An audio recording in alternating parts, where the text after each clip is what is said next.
Good afternoon to you. 406 now, News Talk 105.9 WMAL, where we're making sense of the news. Coming up this hour, we're going to talk to Mark Mix with the National Right to Work Committee to get a reaction to the United Auto Workers strike that's going on right now. America's auto industry at a standstill. Miranda Devine is here at 5 o'clock from the New York Post. We'll talk about all the Biden family scandals. And then Luke Rosiak joins us at 5:30 from the Daily Wire. A great reporter. And we'll get into some new information on, Susanna, the woman who was caught filming all that porn, and now she's running for office. You can join us at 888-630-9625, 888-630-WMAL.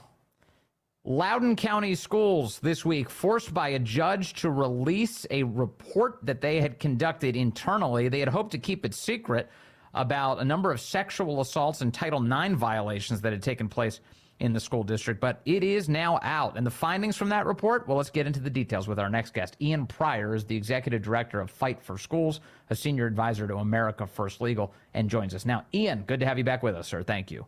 Thanks for having me. This report has been much anticipated, and boy, we know so much about this story, and I still found my jaw dropping as I read it. Tell me what you took away from it, Ian. Yeah, well, this is something that we've certainly been trying to get since it was completed in December of 2021. I think it was a little bit different from the grand jury report, in that the grand jury report really focused on sort of the top levels of the administration, as well as what happened with these incidents, and was looking at it through a criminal lens. Whereas this report, really just stayed on the bottom level. I don't think they wanted to go to Scott Ziegler and sort of top staffers. But I think it did a good job on the Title IX piece, which, the grand jury touched upon, but that really wasn't their focus. But I think this report really solidified a lot of the things that we had known and had talked about and had demanded, which is they failed their obligations under federal Title IX. And, they also didn't do a threat assessment, which is not something that we had talked a lot about. But it just goes to show that there was a complete negligent, grossly negligent behavior from the top all the way down in Loudoun County Public Schools. And the fact that they fought so hard for this to stay behind closed doors tells you, I think, everything you need to know about it. Yeah. So the big story here that kicked off so much of the attention was the 2021 sexual assault of Scott Smith's daughter at Stonebridge High School. And that was right at the end of the school year that this occurred. This was 2 weeks before the end of the school year. The assault occurs inside of a girl's restroom.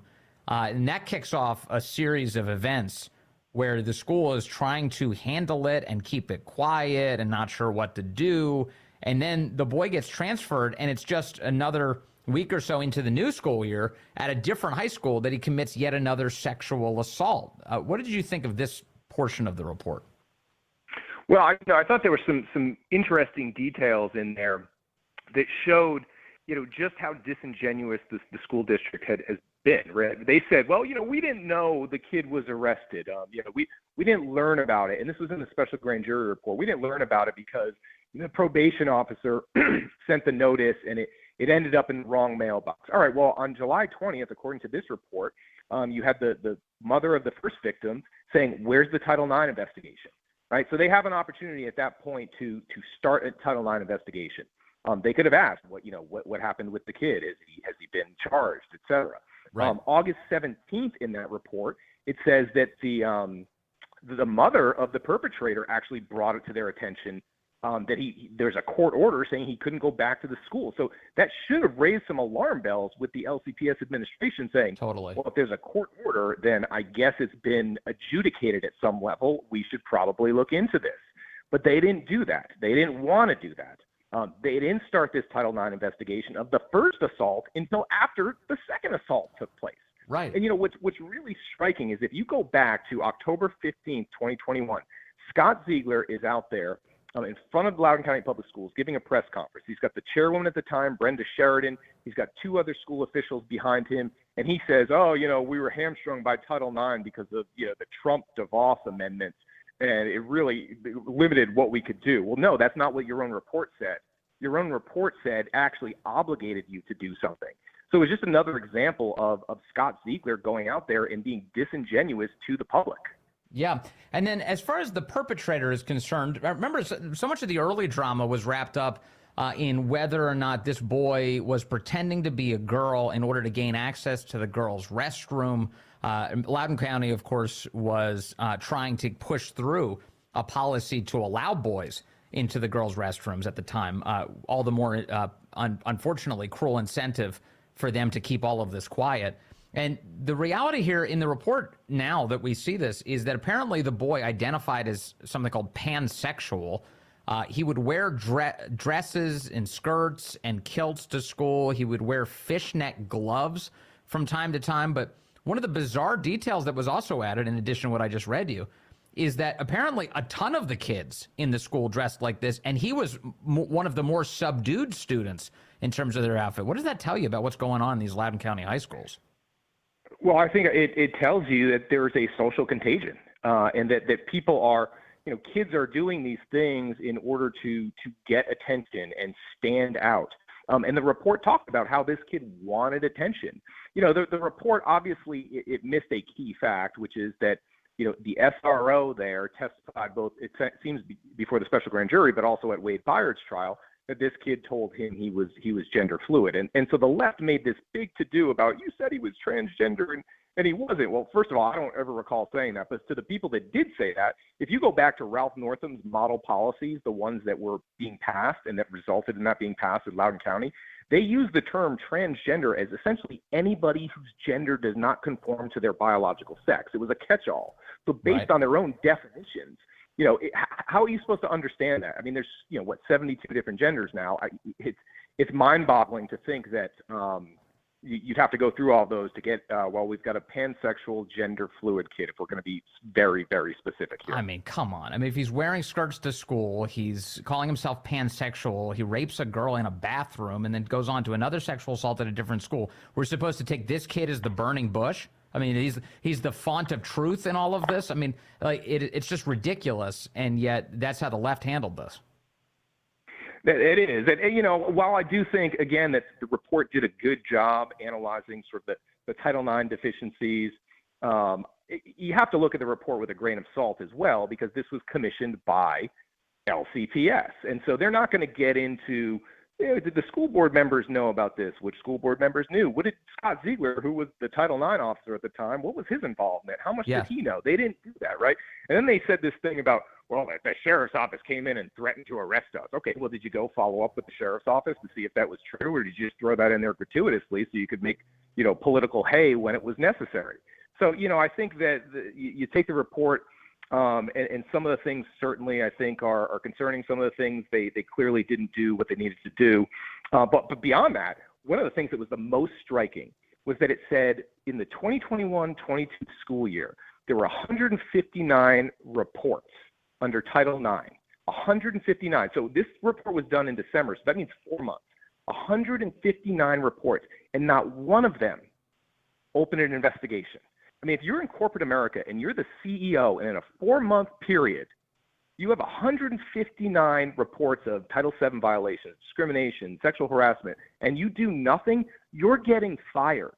And the fact that the school board had this report in January of 2022 and not only didn't fire Scott Ziegler, they gave him a massive raise over the summer. So this is on them too.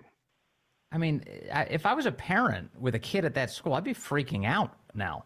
And for these past few years, but especially these details coming out that you've got all of these allegations and they're going uninvestigated. That's an unsafe environment for a kid. It's an unsafe environment.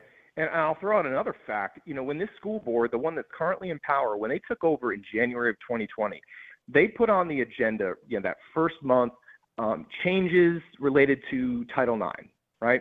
And that sat there for over 2 years. They did nothing. They never acted on it. They never passed it. It wasn't a priority for them while all this stuff is going on.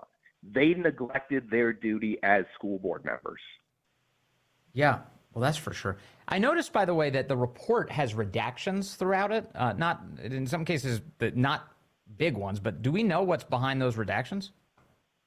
Yeah, I mean, that would basically be, personal identifiable information, identified information about the victim, the perpetrator's names, the victim's names, et cetera. So that was actually done by the Attorney General's office when they submitted this yesterday, this redacted copy, so that the report could be unsealed. Now, the chair of the school board said, well, we would have had much more in the way of reactions. And we actually had one school board member, Erica Ogadegbe, out in Leesburg, who, she campaigned on, we need to release the report. And then when the grand jury report came out, we need to release the report. And then somebody got to her before February because she said, well, we'd have to redact it so much that the report would just be useless. Well, it's not redacted that much, and I think it's pretty useful. And it's clear that, you didn't want to vote for the report to come out because you knew it would make your colleagues, because she wasn't on the school board at the time, your colleagues look bad and might even hurt your own political prospects. Wow. What is it with, I don't even understand the decision making here, because if they were trying to avoid the pain of the scrutiny of the public, why not just release this while everybody was paying attention to it in the first place? Why create 100 news cycles where we find out more and more stuff about how awful it was in Loudoun County? I mean, that's a great question, and I've wondered that myself. If this was done and completed in January of 2022, release it. Make some changes, fire people, release it, and then you're done. And then you have this investigation by the Attorney General's office into what happened, but you can at least say, look, we did this. This is what we found. We made changes. Not, well, we made some changes to Title IX, but we kept everybody except for the one guy that we scapegoated. We got rid of him in January. But everybody else is still here, including the lawyer who is no longer there, but the lawyer who hired the firm to do the independent report, and the lawyer who presumably was giving Scott Ziegler legal advice as he went out and gave a press conference where he completely misrepresented what the school did and how they fulfilled their Title IX obligations, which they did not. Big time. Lying in that school board meeting about the sexual assaults in the bathrooms, just crazy what happens in Loudoun County, what has been happening. Thank you for constantly covering it with aggression on behalf of the people of Loudoun County, Virginia, and the country. Thank you, Ian Pryor. Good to talk to you today, sir. This audio is from 2020. We have no need for armed militias roaming America's streets. And we should have no tolerance for extremist white supremacist group menacing our community. Remember the car rallies, how stupid those were? These guys are hatching violent and deranged schemes like the one against Governor Whitmer that the FBI and local law enforcement uncovered and stopped last week. But make no mistake, that was a planned act of terrorism. Yeah, by the FBI. The FBI orchestrated and planned out the whole thing, an effort to kidnap and kill the governor of Michigan. And in fact, what came out over the course of a trial of all of the men that Biden was basically accusing there of committing acts of terrorism is that the FBI agents were the ones who were writing that the mission is to kill the governor. Those were their text messages. That wasn't the guys. They have a text message, quote, mission is to kill the governor specifically. That was an FBI special agent by the name of Jason Chambers texting a confidential human source. The guys in their planning room, everybody was like an FBI agent or an FBI informant. There was like two morons who were sitting there surrounded by the FBI. And they kept insisting, we've got a kidnapper, we've got a kidnapper. And eventually, of course, this was used as an election meddling effort in 2020. It is just amazing what has happened to our country. So today, here's the news, as it was reported by MSNBC. They were very sorrowful to hear that 3 of the men accused of trying to kidnap the governor were acquitted. 23 past the hour, we are following breaking news. A verdict has just been reached in the trial of the 3 men charged in the plot to kidnap Michigan's Democratic Governor Gretchen Whitmer. Joining us now, NBC's Antonia Hilton. So, Antonia, good morning. What's the verdict? Good morning, Jose. Well, these 3 men who were accused of being part of this 2020 plot to kidnap the Michigan governor, Gretchen Whitmer, have all been acquitted on all counts. Now, these 3 men were part of this militia group, the Wolverine Watchmen, and they were accused by the government of being part of this plot, of taking part in drills and surveillance of Gretchen Whitmer's properties. But they have testified, 2 of the 3 testified, saying that they took part in these drills but did not know the plot. Yeah, until the FBI came up with it. The FBI hatched the whole damn thing. And so So that news segment never mentions the FBI's involvement, by the way. Not once does it mention the FBI's role in plotting to kidnap the sitting governor of Michigan and to, quote, kill the governor specifically. Those are the words of an FBI special agent who the defense said the government came up with this. They conceived and controlled every aspect of this. And so acquittals today for 3 of the men involved. Now, there were other convictions throughout this case. Some of the men were convicted for what the government set up here. But, there's just zero honesty out of the media on this story, and a disappointment on MSNBC today that a couple of these guys were acquitted. But remember what this was. This is the FBI meddling in a presidential election, providing the basis for Joe Biden to utter the very words you just heard, that these militia groups, these right-wing militia groups are trying to kidnap the sitting governor of Michigan. No, the group is called the Federal Bureau of Investigation. That's the group that was leading that effort. It's time for them to be done with this. Time for them to be done. I tweeted about this earlier. I said that no mention by NBC of the FBI. Vivek Ramaswamy instantly retweeting and saying, yeah, it's time to end all of this. We've got to get rid of the FBI as it exists now. It's a dumpster fire.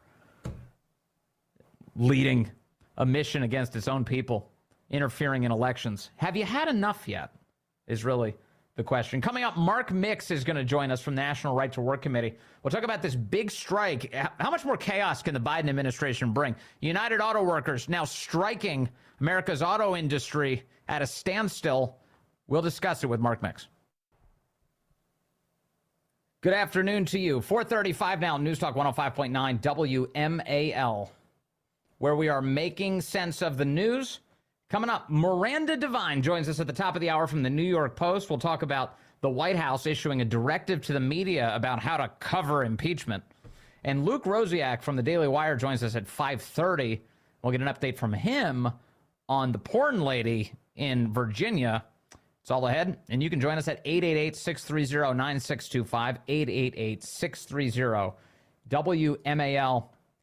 Here's Joe Biden this morning on the issue of a UAW strike has begun. The United Auto Workers striking, walking out for the first time since 2019. Negotiations with a bunch of companies, Ford, General Motors, and Chrysler. It's pretty wild what's happening right now. Last night, after negotiations broke down, the UAW announced a targeted strike at a few big 3 auto plants. Let's be clear.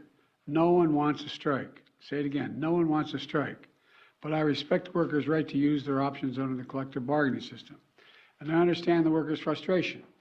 Over generations, auto workers sacrificed so much to keep the industry alive and strong, especially through the economic crisis and the pandemic. Ugh. Workers deserve a fair share of the benefits. You know what's amazing about all this? Biden sold all those guys out. If the auto industry, if there's anybody who deserves the blame for destroying American manufacturing and the auto industry, Joe Biden is front and center. They help create for an enterprise. I do appreciate that the parties have been working around the clock. And when I first called them at the very first day of the negotiations, I said, please stay at the table as long as you can to try to work this out. And they've been around the clock, and the companies have made some significant offers. But I believe they should go further to ensure record corporate profits mean record contracts. All right, let's bring in Mark Mix. He's the president of the National Right to Work Committee and joins us now. Mark, good to have you back with us, sir. Well, Vince, good to be on with you. And you're right, there's lots of news, and this is a big, important story. I mean, you mentioned the 2019 strike that went on for 40 days against GM. But, Vince, there's been 21 work stoppages over the last, 29 years. So it's not unusual, but the conditions here, to your point, are very interesting in that it's the government really that's been responsible for this. If you go back to 2009 and the General Motors bankruptcy and the Chrysler bankruptcy, now known as Stellantis, it was the government that bailed them out. We bailed them out, the taxpayers, to the tune of hundreds of billions of dollars.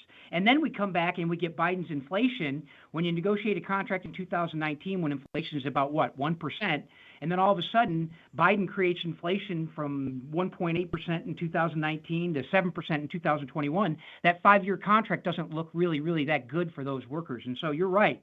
Biden's got a lot of culpability here. Yeah, definitely. And one of the things that's popping around my head about this is also his support for NAFTA and these things that basically exported so many of these jobs overseas over time. Most of our cars are now built in Mexico. It's only the final assembly that's done in the United States. American auto workers have been sold out by establishment Washington over and over and over. And Joe Biden was a yes vote on all of the most important questions. Yeah, that's right, Vince. And that's another important point. It not only was it Joe Biden, but it's the hierarchy of the UAW as well. I mean, the rank and file workers, remember, this is a union that's still under federal government oversight from a massive corruption scandal that just got settled out about a year and a half ago, where two of the former presidents went to prison for, charges among several executives for racketeering and extortion and actually just outright stealing money from rank and file workers. You had UAW union members filing lawsuits against the UAW itself, yes, because they basically cut deals with the company that screwed the employees. And so there's a lot of culpability. The employees, right, they're exercising their rights under the law, as Joe Biden said. They can cross the picket line, they can go on strike if they want, but there are important rights about that have to be recognized here too. And also, we have to recognize who's responsible, and government has a big role. And so the fact that Julie Su and Gene Sperling, two federal government employees, are heading out there is probably not good news for anybody. Now, Donald Trump in his campaign has basically signaled his support for the workers here. But he said that if they're going to be having these tough negotiations, one of the things they should demand is that the auto industry fight back against these electric vehicle mandates that are being imposed, yes, by the government on the auto industry. He says this is critical because it's just destroying the whole industry. I think he's totally right about this, Mark. And the auto unions are the union leadership. They're all angry at Trump for saying this because they're saying, you're not supporting our guys.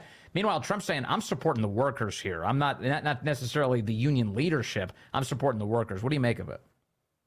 Yeah, and to go farther there, it's the UAW in the top hierarchy of the union, not the rank and file workers, that are supporting the politicians that are forcing this electric vehicle focus down the throats of the American auto consumer and the automotive workers that are allegedly represented by the UAW. So you take Obama's pressuring the auto companies to accept federal control over them and to get them out of bankruptcy. You take Biden's inflation, and then you take this program to force everyone into electric vehicles that require, what I think, 30 to 40% less labor to complete, which is going to put auto workers out of jobs. Think about how the rank and file should look at their union leadership, saying they're the ones that are selling us out by supporting these politicians with our money. Yes, they don't have their workers in.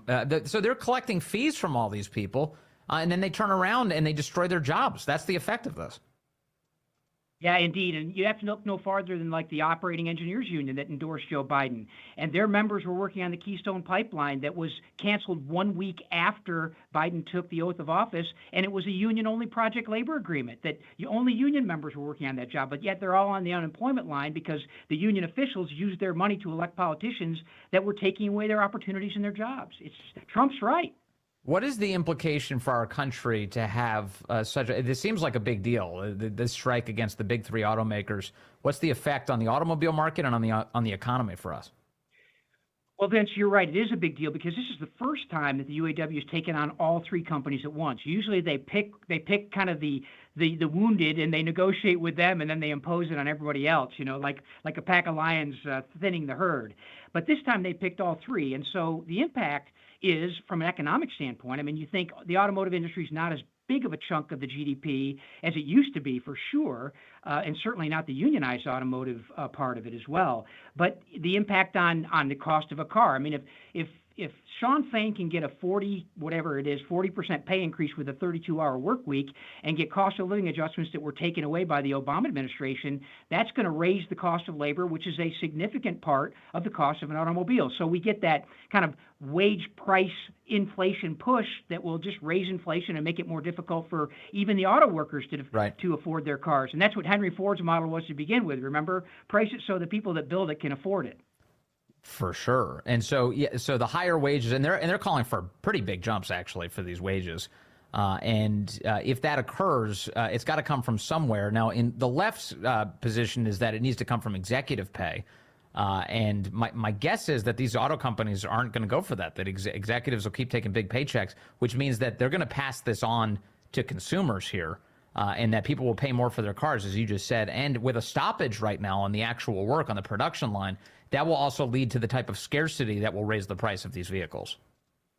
Yeah, absolutely. I mean, these are kind of basic economics as you look at it. But, you know, the unfortunate part is that there are some workers out there that are going to try to exercise their rights, are going to be disciplined by the United Auto Workers Union for exercising their rights to maybe cross a picket line and go to work because they disagree with what the union's doing.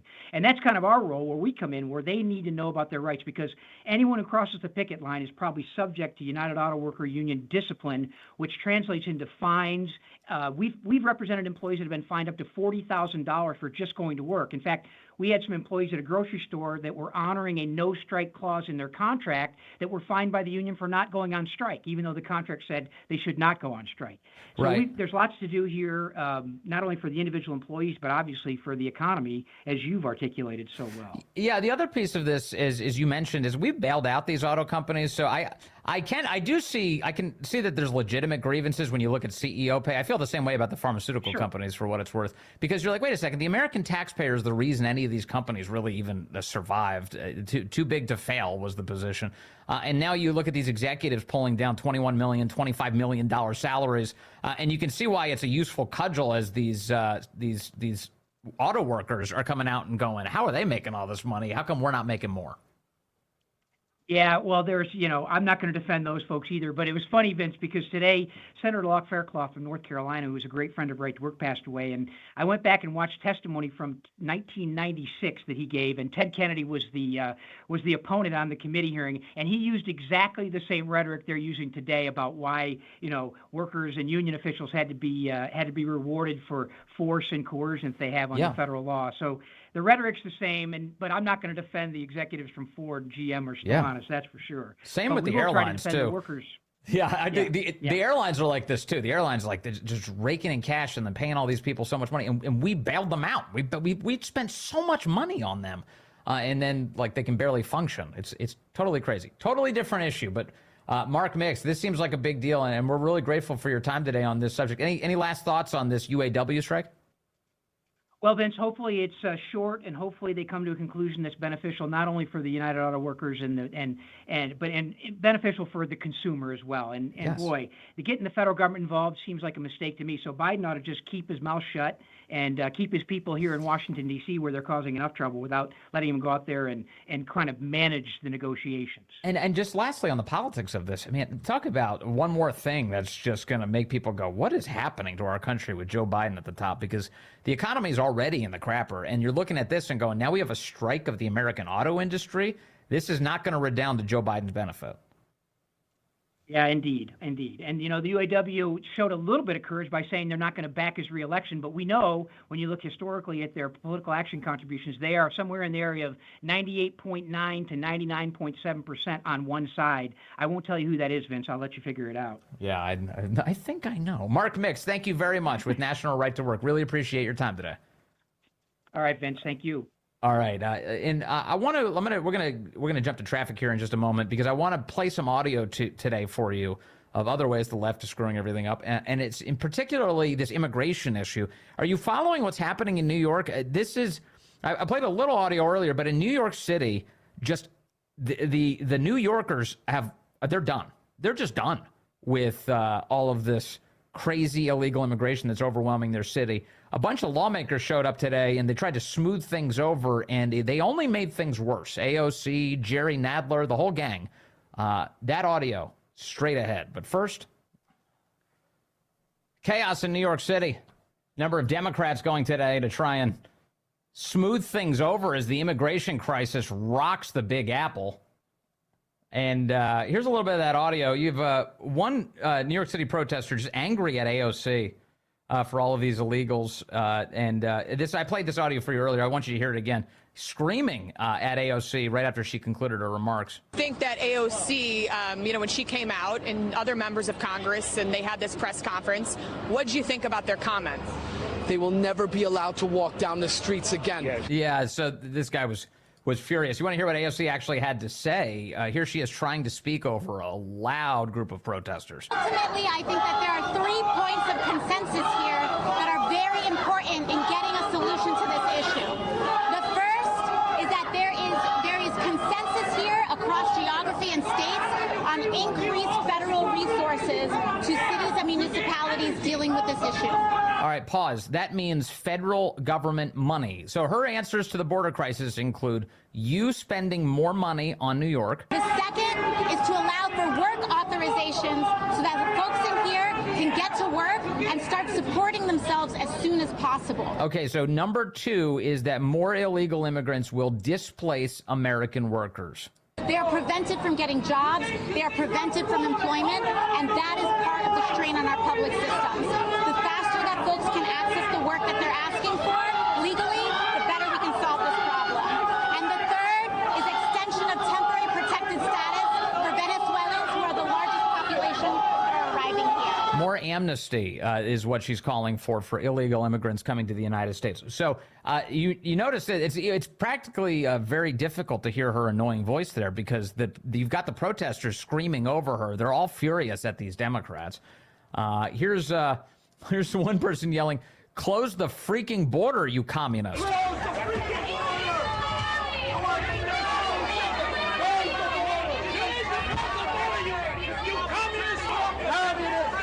You communist, you communist. Hey, people are saying the truth now, aren't they? In the streets of New York City, just yelling it out. Let's see here. Another protester yells, "We need to send them back."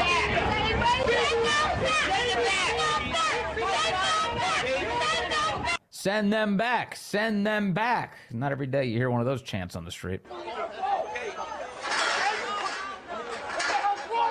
So what you're hearing here is a protester who has been shoved behind a barrier in order to protect the Democrats. Isn't that amazing?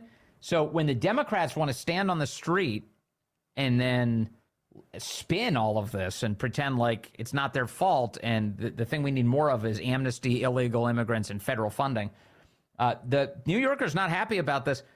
And so security erected barriers to stop people from getting close and then shoved them behind the barriers. In other words, walls work to protect Democrats.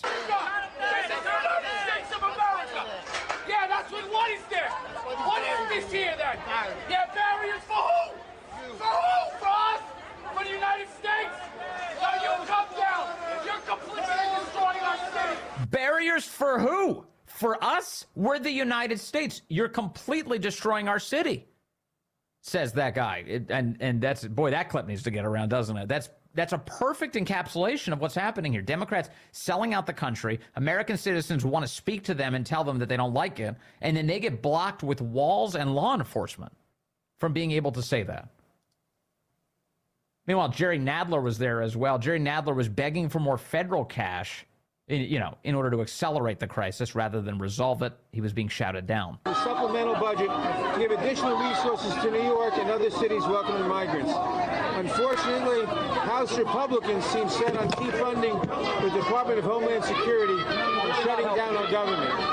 I also wrote a letter with Immigration Subcommittee Ranking Member Jayapal and over 100 of our colleagues to urge the administration to use all the tools available to them to provide stability to asylum seekers and undocumented immigrants in our community. Just an amazing scene. Just an amazing scene. Meanwhile, on the other coast, L.A. Mayor Karen Bass saying this week in an interview with Axios, she's scared that migrants, illegal immigrants, she means, could start arriving in her city soon. What they're trying to do is destabilize cities, because it's Chicago, it's Washington, D.C., it's New York. It's the narrative that these are Democratic-run cities and that we don't know how to govern and that everything is chaotic here. We live in a city that welcomes immigrants. And so I think we have been able to handle it. But I am fearful that any day planes could start coming. What a bigot. Coming up next, Miranda Devine from the New York Post.